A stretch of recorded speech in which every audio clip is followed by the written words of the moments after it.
There we go. There he is. Hello, Matt. Good How you doing, afternoon. Rick? Good morning.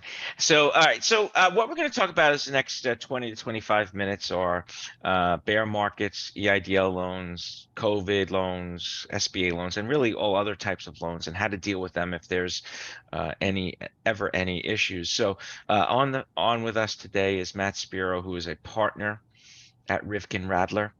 And what I would say about Matt is he is an attorney and he helps companies work out issues in their businesses, but more important, he's a people person and a problem solver first. So I think as you'll hear through his presentation, he has the ideas of how to deal with certain things, how to prepare, how to communicate, so that if someone is or a business is in a bad way or underwater on some sort of loan or some, how to deal with it in the beginning is more important than anything, and making sure it's structured properly.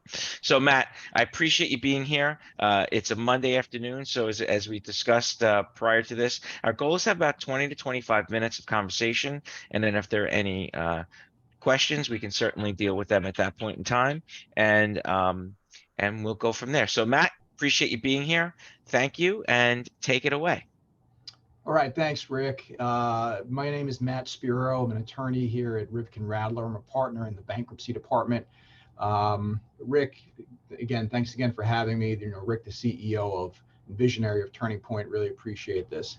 So essentially, let's take stock of where we're at right now. It's September of 2022, right? We're past COVID, hopefully. We have interest rates that are rising. We have inflation. We have supply chain issues. We have the market crashing. We have no more PPP loans. Okay, we have no more eviction moratoriums. We have no more foreclosure moratoriums. And now, on top of everything else, it's time to start repaying those EIDL loans. So there's been a speculation for the past 2.5 years that there was going to be a spate of bankruptcies when we got to this point. Okay, so bankruptcy courts have staffed up. Bankruptcy departments at law firms have staffed up. Is there actually going to be, floodgates opening and a spate of bankruptcies? We'll see. I will tell you that the numbers are creeping up. Bankruptcy filings for companies are up 10% versus this quarter last year. So it's quite possible that there are going to be a series of bankruptcies being filed. So really what we're discussing today is twofold. One is what to do if your company is experiencing financial difficulties. And number two, if your company is not experiencing financial difficulties, what to do to make sure that your customers' financial problems don't become your financial problems. Okay, so these are really some tips and some ideas and thoughts that have been developed over 20 plus years of experience working in this area. So look, if you're worried about repaying your EIDL loan at this point, or if you're worried about your business in general at this point, what are some of the things that you should do? So the first thing is, listen, make sure that you have a realistic business plan. Okay, so what does that include? A realistic budget. Okay, what's it going to cost you to continue to run the business? Critically, do you have an accountant that you work with, a financial advisor, a business lawyer? This is no slight to any of the CEOs that are out there, but many CEOs are really, really good at what they do, but they don't necessarily have the financial training and the financial background that a CFO does, or that these other types of professionals do. And there's no shame in that. I mean, the mark of a good CEO is surrounding yourself with really good people that are good at what they do as well. Matt, I just comment there. I'm smiling and laughing, and I think you're spot on. I think it's important because at some level, it's an ego check. And what I would say is to most CEOs and people who are good at one thing, but not all of it, I would guarantee that, or I would bet a lot of money that the CEO of General Motors does not know how to fix a transmission, nor should they know. They're managers of people and managers of process. And there's no different here for smaller business owners.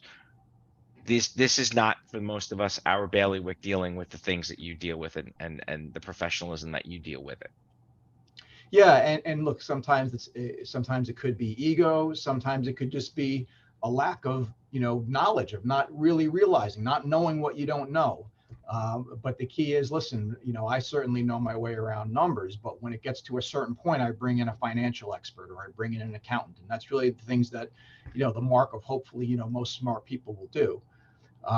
So look, is going through this analysis and figuring out what your company needs to make sure it's strong. The question arises, do you need money? Okay, so there are loans that are out there that are available. There's certainly a line of thought that goes, listen, when you could get money, when you can get a line of credit, you take it when you have the ability to get that, not necessarily when you need that. If you need money, look, a very common thing that happens is that the principals of the company will inject their own money into a business. And, we certainly counsel against that unless it's really, really, really necessary. And the reason for that is because, if you make a loan to your company and then the company is not able to continue, what could happen, right? You can have your company that's no longer operating. You can lose your own stream of income and revenue because now you don't have a salary. And if you've now drained your retirement accounts on top of that, you've exacerbated the problem. So we always counsel clients against doing that unless it's really the last stop. The other thing I'll say is that, what we've experienced is a lot of times principals of companies, have a tendency to wear rose-colored glasses. Again, it's part of what makes them great. It's part of what makes them successful. They're optimistic. They think positively.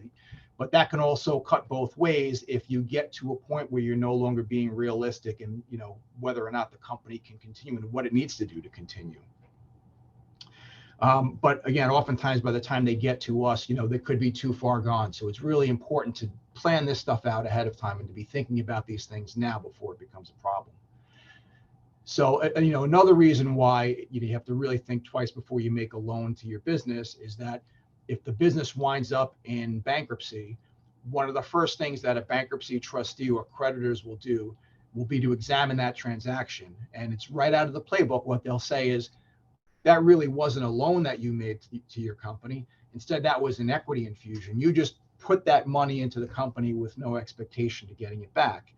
So if you have already made a loan to your company, which again, there's nothing wrong with, and it's very, very common, there are things that you want to make sure you've done. So you want to make sure, you have that loan documented properly. Do you have a promissory note? Does it have an interest rate? Does it have repayment terms? Does it essentially look like a loan? Is it carried on the books and records as a loan? Again, if you repay any portion of that loan and then the company winds up in bankruptcy, a trustee is going to look at that, and the trustee is going to try to claw back any repayments that you've made to yourself. Okay, so again, you make a loan to the company, now you repay that loan to yourself, and it could all be completely legitimate. But if that company winds up in bankruptcy, a trustee is going to look to you to try to claw those monies back.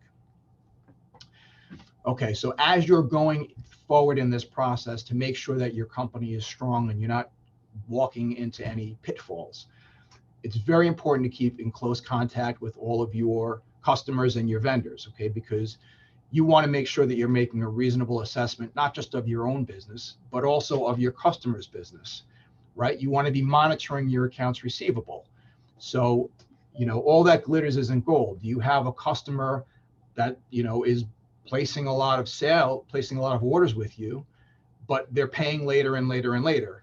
Somebody needs to be on that, okay? And a lot of times what you have is you have two different divisions of the company. You have on the one hand, company wants to sell. That's how companies make money, and that's great.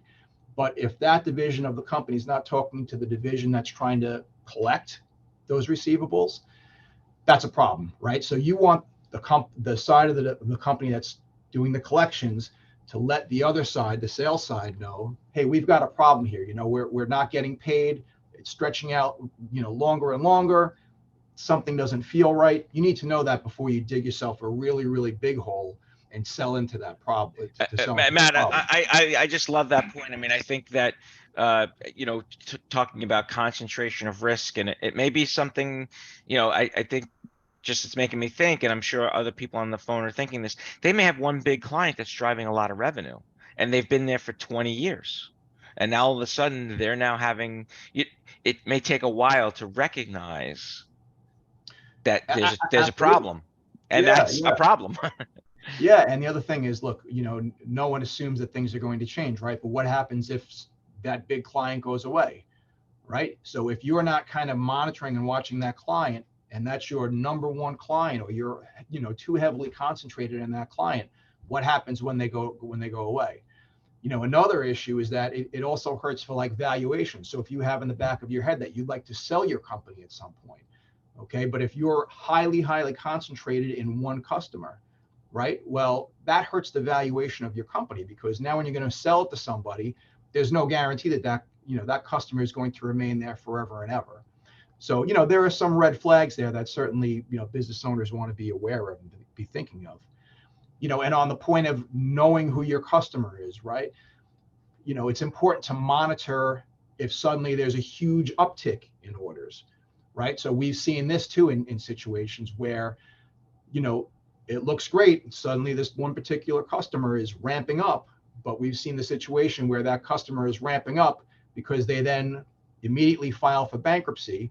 They now have acquired all of the product from you, and yet you're left holding the bag, not able to collect that because they've now filed for bankruptcy. That does happen. Okay, so these are the things that you kind of have to be thinking of and be aware of, and not just getting excited when client puts in a big order, especially if it's a new client, right? A client you don't have a history with or you've done business with before. It could be that they're buying a ton of product from you and a ton of product from your competitor and a ton of product from another competitor, stockpiling and then leaving everybody holding the bag. It shouldn't happen, but it does happen, unfortunately. Some of the things that you should be thinking of when you get in a new client, right? Scrutinize everybody, okay? So run a credit report on them, run a judgment and lien search on them, right? So if they've got judgments against them or they're in multiple lawsuits, that's a red flag that you want to think of. You might not want to enter into, a new transaction with them. Or if you do, there are certain things that you can think about doing to try to protect yourself. All right, you can ask for a financial statement so you can evaluate the company. You can ask for a personal guarantee from the principal of the company.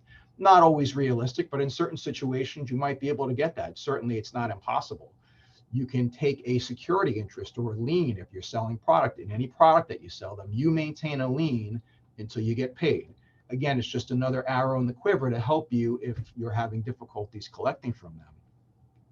Certainly, you can always ask for COD. People don't think about asking for that, getting paid in advance. People are afraid to ask, but ask. I mean, listen, if they want to do business with you, that might be something you might be able to procure.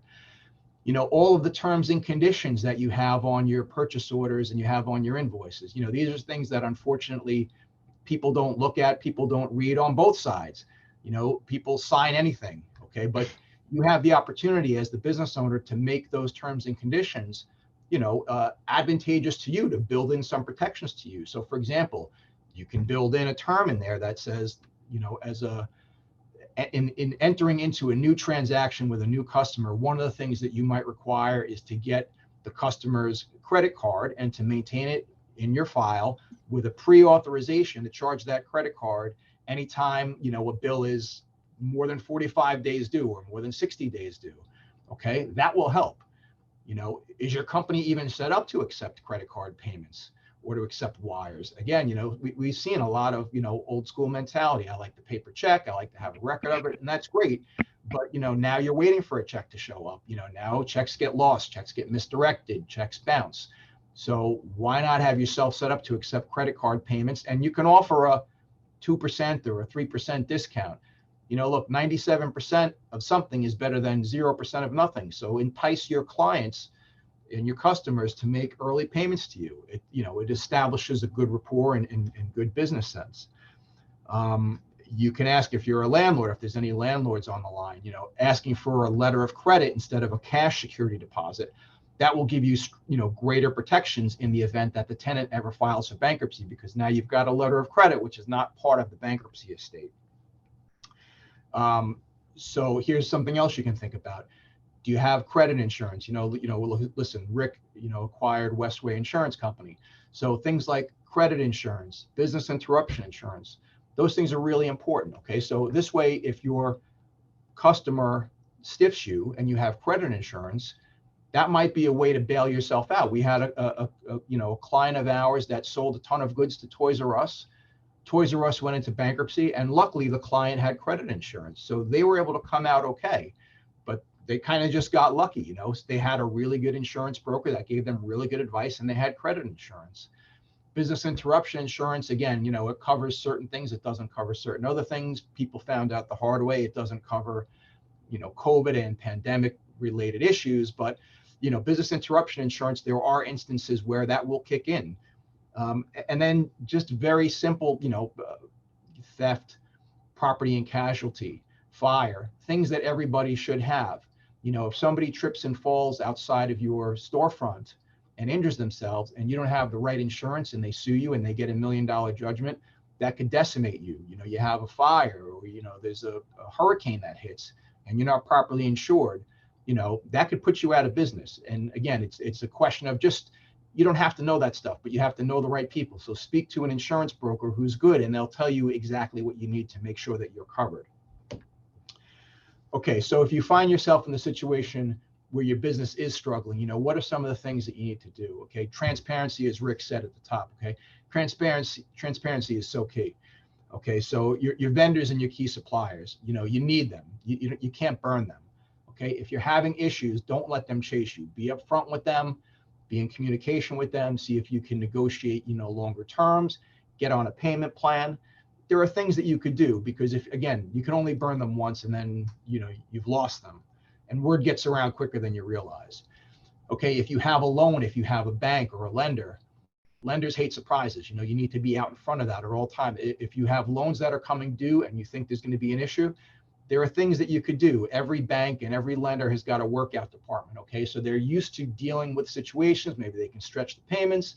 Maybe there's additional collateral they could get, but don't wait for it to be a problem and have them chase you. So Matt, I have a question on that, because it almost seems like that, and let's just put in reality, because we've all had situations where we didn't really want to confront them, right? We wanted to kind of say, it's going to get tomorrow, it's going to get better, right? So we do something today. But going to a lender or a bank and saying, dropping your shield and saying, hey, I'm having a difficult time, right?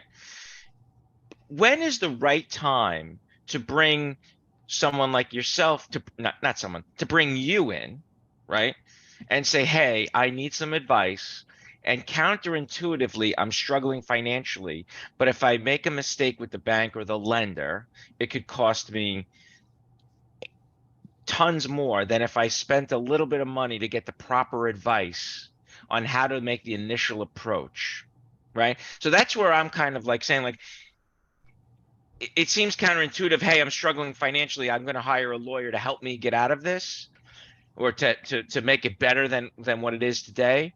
So how does someone kind of weigh that, and when is the right time to say, gee, I shouldn't go to the, for lack of a better term, the shark, go swimming with the sharks when I have a bleeding leg. I need Right. to get a Band-Aid first before I get in that water.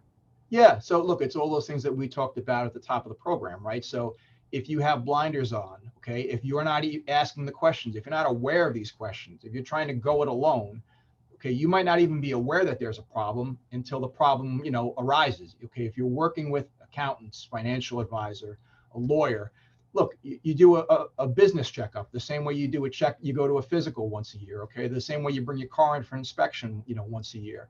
It's the same thing. You should be doing periodic checkups. You just kind of having somebody kick the tires and making sure that things are on the right course. Certainly, if you have an inkling as a business owner that I could see there might be some clouds on the horizon, I better bring in somebody and have a conversation, meaning, again, your accountant, your financial advisor, your business lawyer, have that conversation. And again, we represent lenders, we represent business owners, and we represent lenders. Lenders hate surprises. Okay, so it's all about credibility and rapport with your lender. Okay, so you want to be out in front of that. You want to control the narrative, and you want to get to them before it's a problem, because there are things that you could do. And again, you don't want to be penny wise, pound foolish and say, I don't want to spend money on legal fees, because you know what? A misstep with your lender, listen, they hold all the cards. Okay, so you can find yourself in a lawsuit, you can find yourself in bankruptcy. Okay, and it could have been avoided. Again, a big problem that we see a lot of times is by the time people get to us, they're too far gone.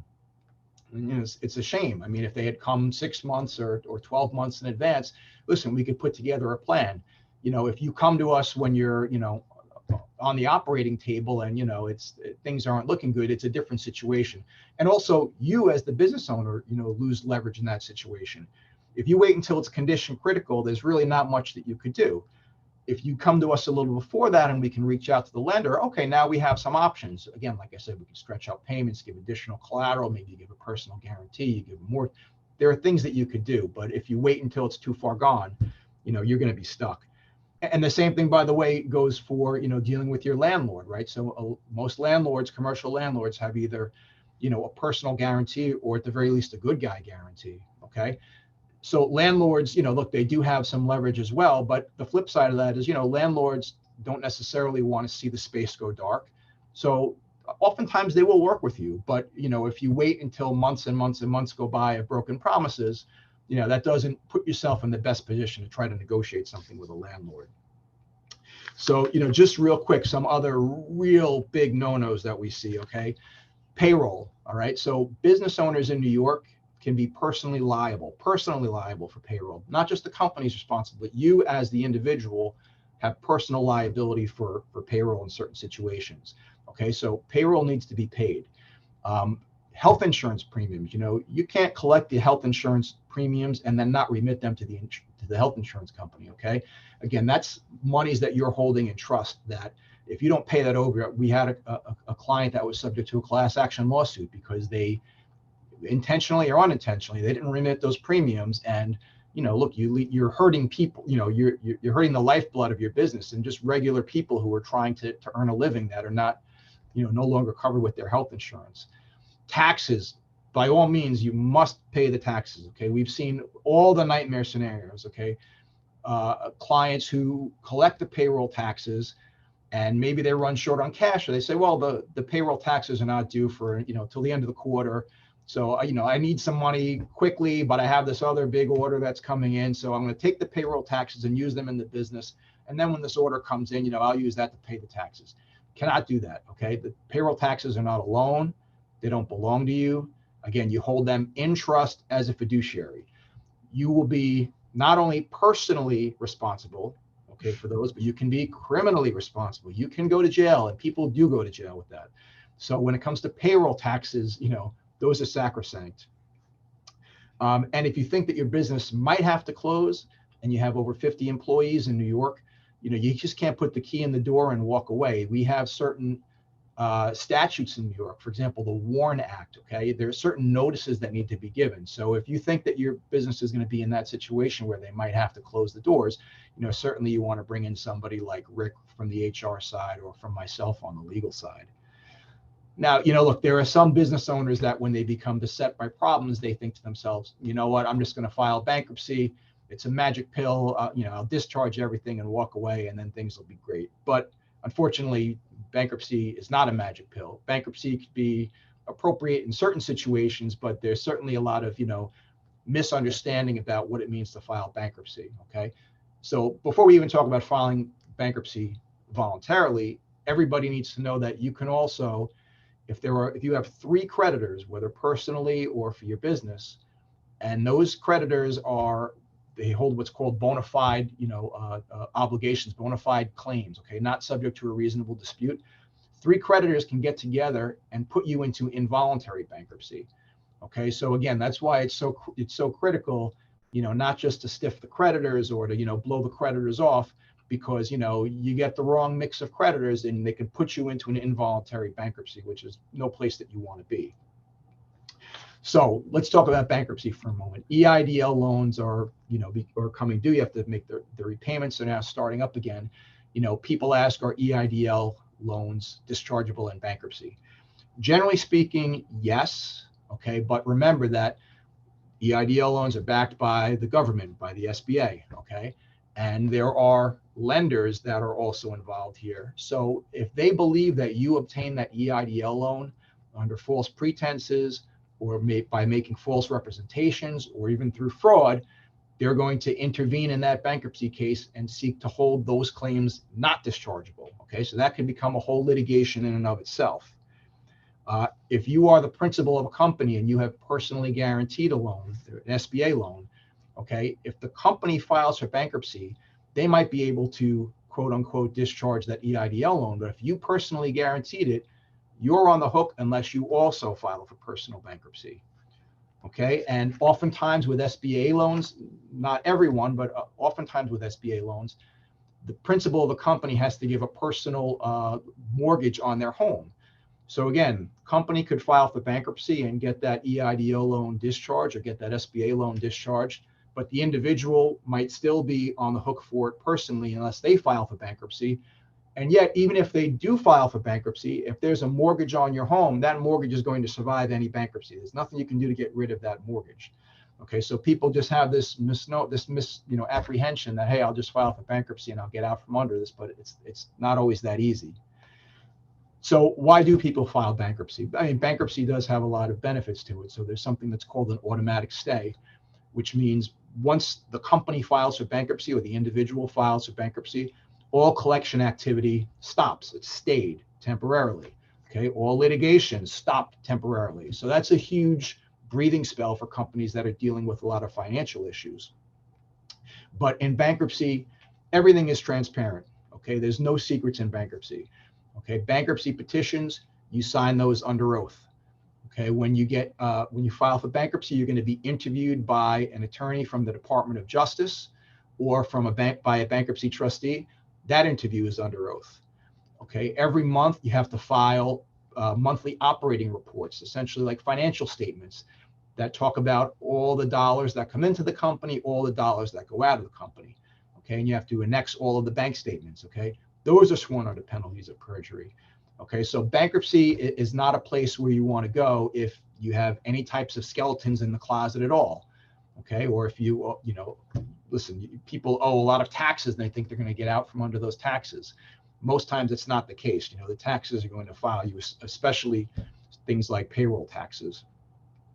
So there are different types of bankruptcy filings that are possible. So a corporation or a company can file, a traditional Chapter 11, which is, think about GM, right? That's a restructuring or a reorganization where the company is going to restructure its debts and come out healthy on the other side.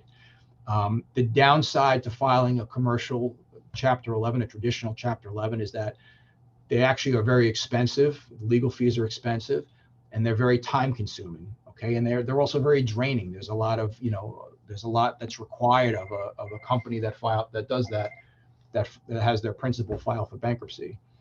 You might be able to stretch payments out to creditors over like a 5-year period, so that could be helpful, but there's no guarantees along with that. In Chapter 11, a company is permitted to what they call reject certain leases. So if you've got, commercial leases, you can reject those leases and get out from under them. And then the landlord is just left with nothing more than a claim against the bankruptcy estate. But you are required to stay current on all of your post-bankruptcy obligations if you're an operating company in a Chapter 11. So a couple of years ago, the drafters proposed and got passed a new subsection called subchapter 5. Okay, and that's a way for smaller businesses to file a Chapter 11, but the idea is, again, it's supposed to be streamlined, it's supposed to move a little quicker, it's supposed to be a little bit cheaper, and to qualify for subchapter 5, you have to have less than $7.5 million worth of debts, both secured and unsecured. But all those other things we talked about, remain the same in a subchapter 5. It's all transparent process, and mortgages pass through bankruptcies. If things are even worse for you, then Chapter 7 is what you're looking at. So in a Chapter 7, essentially the company stops operating. Okay, the company turns the keys over to a bankruptcy trustee, and the trustee's job is to liquidate the bankruptcy estate. And individuals can also file for Chapter 7s, and individuals can also file for Chapter 13s. The issue, though, as I said, is that once you file for bankruptcy, you lose control. Now you have creditors that want to have a voice in the bankruptcy. You have the Department of Justice, which has an arm called the Office of the U.S. Trustee, whose job is to monitor bankruptcies to make sure that everything is being done on the up and up. You have a bankruptcy court that you need to answer to, and you have bankruptcy trustees that you need to answer to. So, all of these things are going to be out in the open that, once you're in a bankruptcy filing. So Matt, just I think what I'm hearing is, so whether it's EIDL or regular loans that you have or bad clients that are now not paying, when things go wrong, they all go wrong, right? So all of these things become a component of each other, right? So a business can't pay their EIDL loan because they had too much concentration in a business that went bad. Then they have, the other lines of credit and their payroll taxes and their things. So to me, it's almost like this one big picture, a mosaic with all the little pieces that come together that form the picture. And that picture is difficult, right? So, uh, you know, again, I think I just can't stress enough that if a business that is starts to sense problems, it's even more important to have you on their side, because these things will all, it's not like, oh, I can't pay my EIDL loan, so I'm going into bankruptcy. It's all those things that led up to why you can't pay your EIDL loan back or any other loan or your rent or your pay, whatever it might be. You're exactly right. And you think about it, Rick, it's really a domino effect. Okay. So, That's you might be able to survive one of those issues that we talked about, or maybe even two of those issues. And, it might be uncomfortable, but, if you're not out in front of those problems, it's a snowball effect. Okay. mm, And it's the same fact scenario that we kind of see over and over again. And again, bankruptcy is no place that you want to be. Okay. It's certainly not a magic bullet, because, the job of a bankruptcy trustee, who, by the way, a bankruptcy trustee, they're a fiduciary for the creditors. Okay. So all a trustee cares about, and all the creditors care about, is getting money into the bankruptcy estate to pay creditors. So they're going to look for any money source that's available. And most times that money source is the principal of the company. So they're going to either accuse the principal of the company of, you did X, Y, and Z, and you ran the company into the ground, and you should have known that when you were running up all of these debts, you had no ability to pay them. Or like we talked about earlier, you made a loan to the company and you repaid that loan to yourself, but that wasn't really a loan. That was really an equity infusion. So pay that money back. Or, the salaries or the distributions that you paid to yourself and your family, because listen, a lot of times, smaller businesses certainly are family businesses. So they're going to be looking to the principal and the family members. What did you receive? You got distributions. Your creditors weren't getting paid yet. You were getting distributions. They don't care that you're just trying to earn a living. They're looking to get money back into the creditors, right? That's what the creditors' main concern is. Or even worse, we see, again, it's common. Unfortunately, it happens. Business owners run expenses through the business that maybe they should not be running through the business. And a trustee gets appointed in bankruptcy and investigates all of the financials from they can go back 6 years in New York and say, all of those expenses that you ran through the business, those were not legitimate business expenses. I want those monies back. And by the way, that could even turn into referral if they think that there was some tax fraud going on. So these are really, really big, serious problems that people just think, well, whatever, I'm just going to ride it as long as I can. And if I have to file for bankruptcy, oh, well, whatever. It's it definitely is not the, I've said magic bullet a bunch of times, but it is not a magic bullet. great. Matt, we're running up against it on time. So we do have a question. Great. And the question is, to repay, I'm going to paraphrase here because it's a little long, but basically to repay the EIDL loan, you go on a pay.gov website. So it's not like a lender in the traditional sense, like going to Chase Bank or whatever, and you walk in a branch and you can talk about your account. It's an 800 number. Or is that another instance that if someone is struggling, they should call you and say, hey, can you be on the phone with me when I call these folks? Yeah, 100%. Because listen, if you're having problems or you're having a concern about repaying those loans, okay, that's symbolic of other issues that are going on. Okay, so that's the exact time you need to bring somebody in to say, let's take a look at what's going on here. Let's see, what are the issues that are facing the company, and what can we do? Maybe it's dealing with the SBA. Maybe you have landlord problems. Maybe you've got other lenders that are out there. Whatever it might be, but that's the red flag. I have an issue. I have to repay this loan. I'm not sure if I'm going to be able to. That's the exact time you need to bring somebody and start having that conversation. Terrific. Terrific. Matt, anything in the next minute or so that you didn't touch on that you think we should just kind of highlight?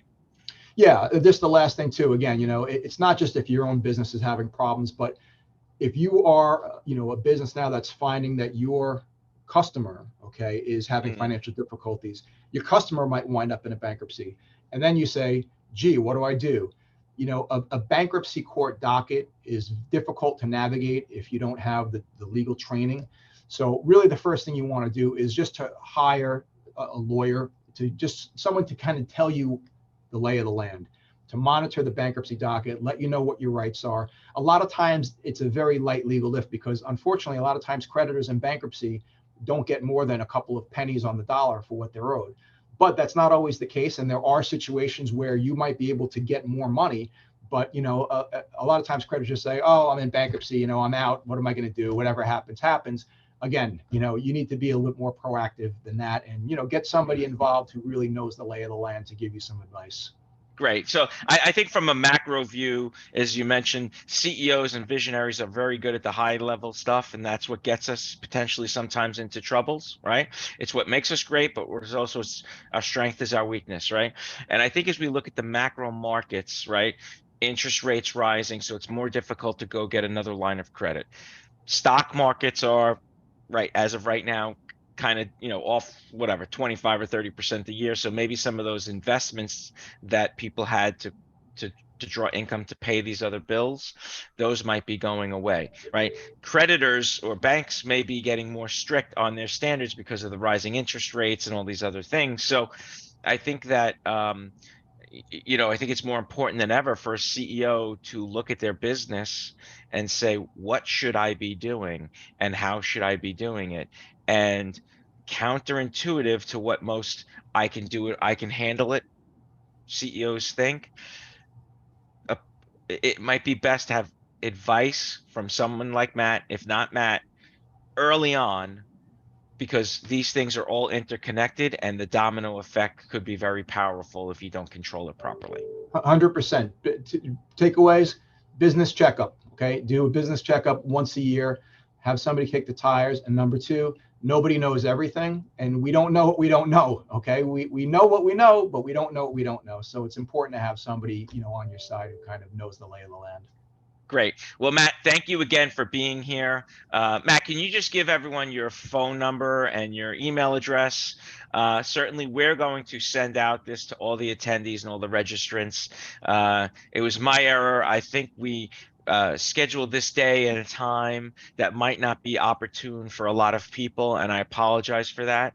But we're going to do this again in a couple of weeks, and everyone will get the invite, and we go from there. So, Matt, can you just tell us your phone number and your email address?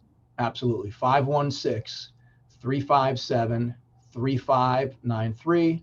Email address is like it says here on the screen, Matthew, Matthew Spero, Spero at Rivkin, RIVKIN.com. Great. Matt, thank you so much. Have a wonderful day. Everyone who's here, we thank you for being here. We will be sending out a record this in a recording format in the next 24 to 48 hours, so you can go back and look at it. And please, my strongest advice is if you're sensing anything, even just bubbling, not that it's a problem, before a problem happens, business checkup, as Matt mentioned, and an attorney who can advise you properly on how to move forward, Matt Spero. So thank you very much, everyone. Have a great day, great holiday, and chat soon. Thanks, everyone.